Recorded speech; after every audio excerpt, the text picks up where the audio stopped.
Super star Mahesh Babu దర్శక ధీరుడు Rajamouli combination విషయంలో ఎట్టకేలకు గుడ్ న్యూస్ వచ్చింది. జనవరి 2న ఈ మూవీ లాంచ్ కార్యక్రమం జరుపుకుంది. అయితే సినిమా లాంచ్ విషయంలో రాజమౌళి పెద్దగా హంగామా చేయలేదు. సినిమా లాంచ్ విషయం పక్కన పెడితే కొన్ని మైండ్ బ్లోయింగ్ విషయాలు వైరల్ అవుతున్నాయి.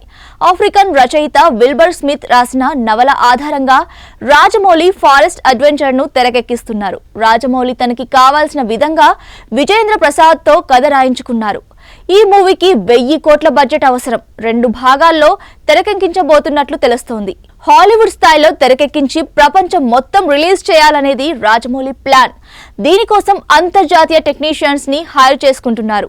కొన్ని అంతర్జాతీయ సంస్థలతో రాజమౌళి ఈ సినిమా కోసం ఒప్పందాలు కూడా కుదుర్చుకుంటున్నట్లు వార్తలు వస్తున్నాయి.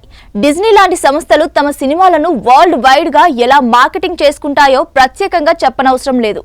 అలాంటి సంస్థల్ని ఈ సినిమాలో భాగస్వాములుగా చేస్తే హాలీవుడ్ లో కూడా రిలీజ్ చేయొచ్చు అనేది రాజమౌళి ప్లాన్. అందుకే డిజ్నీ, సోనీ లాంటి సంస్థల భాగస్వామ్యం ఈ మూవీలో ఉండొచ్చు అని అనుకుంటున్నారు. ఆ మేరకు ఒప్పందాలు జరుగుతున్నాయట. ఇక రెమ్యూనరేషన్ విషయానికి వస్తే సింహభాగం రెమ్యూనరేషన్ అందుకునేది మహేష్ బాబు, రాజమౌళినే. ఈ సినిమా కోసం మహేష్, రాజమౌళి స్ట్రాటజీ మార్చినట్లు వార్తలు వస్తున్నాయి. రాజమౌళి, మహేష్ ఇద్దరు తమ ప్రతి చిత్రంలో కొంత భాగం షేర్ తీసుకుంటారు. కానీ ఈ సినిమాకు మాత్రం వీరిద్దరి వాటా ఎక్కువగా ఉండబోతున్నట్లు తెలుస్తోంది. 1000 కోట్ల బడ్జెట్ లో తెరకెక్కబోయే ఈ సినిమా కోసం మహేష్ బాబు, రాజమౌళి 40% వాటా తీసుకోబోతున్నారట.